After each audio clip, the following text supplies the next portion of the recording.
The first question is, how and where does STEM mostly apply in the real world?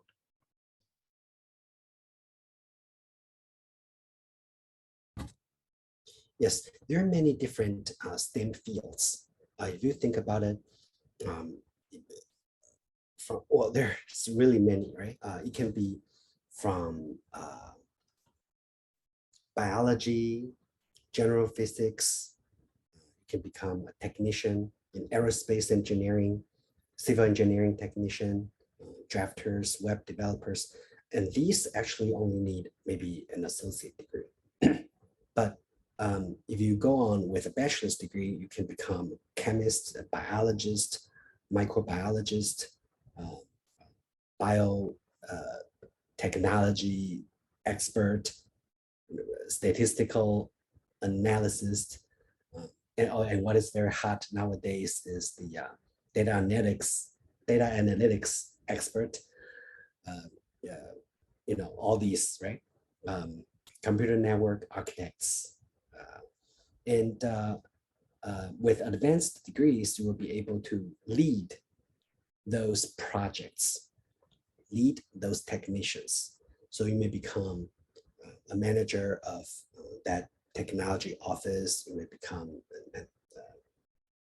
a computer scientist, research scientist, epidemiologist, right?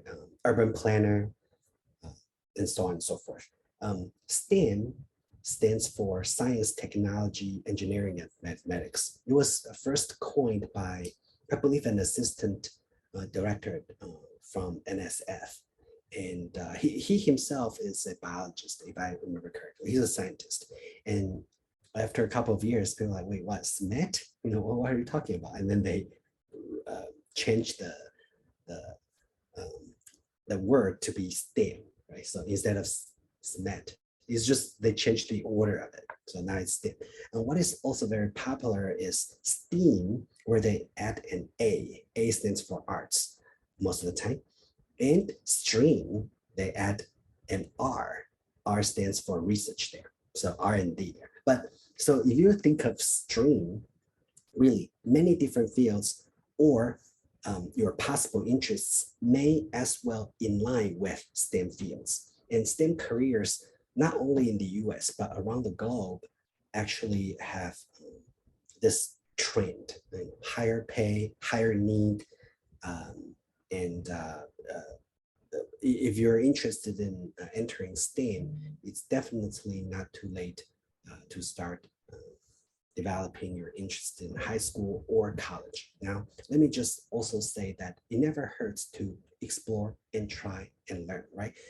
Some engineers didn't like what they do, then they might have to change their career path, right? So say if you do not like to become an artist, maybe you may also want to try being a scientist. So, it never hurts to try a little bit after all we're young. Of course, in your application, well, this is about college application or graduate school application, right? You want to be a little bit more focused. And so you don't want to say, I'm interested in everything. I just have broad interests, but then people will not know. So what do you want to become? What do you want to do?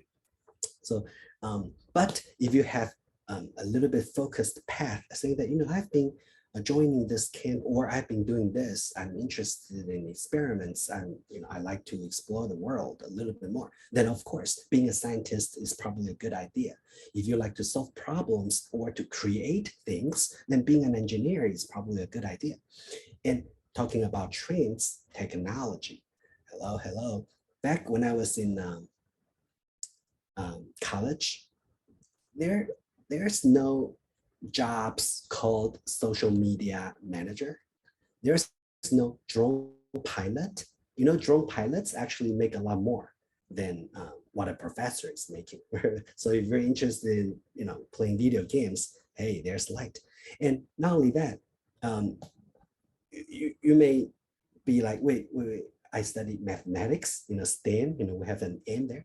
Oh, think about doing statistical modeling or data analysis for companies, for big data, you actually, well, if that's what you're interested in doing with your knowledge, if, you will be able to solve a lot of issues and benefit humankind. I hope I kind of answered the question. Great.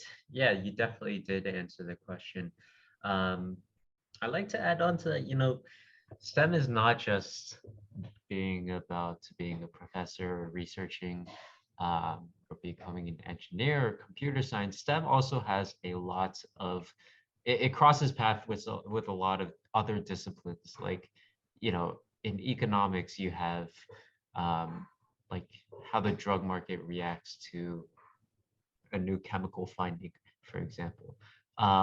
Or, STEM can intertwine with like so many different disciplines. Like you have poli-sci, you have history.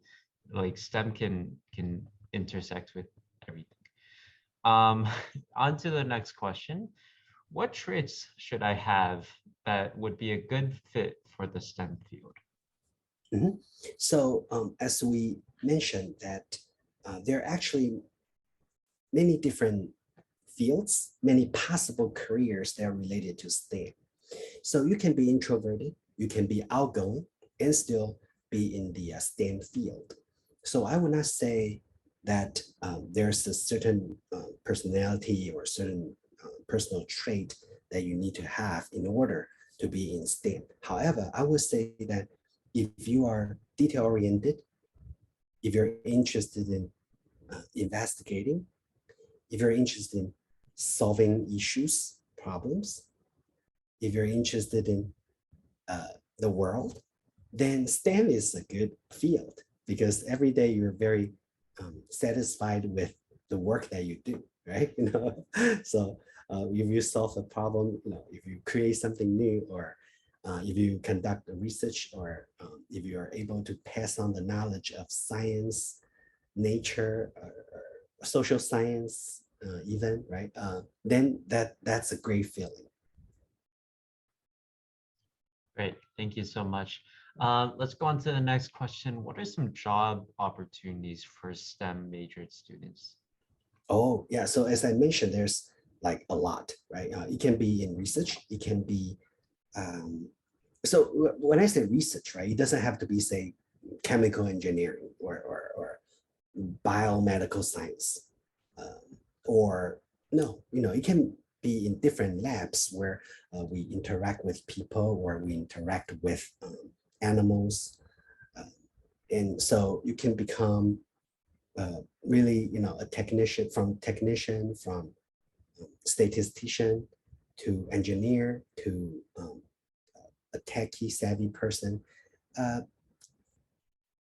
If you Google STEM career, you will see hundreds and thousands of possible career paths for you.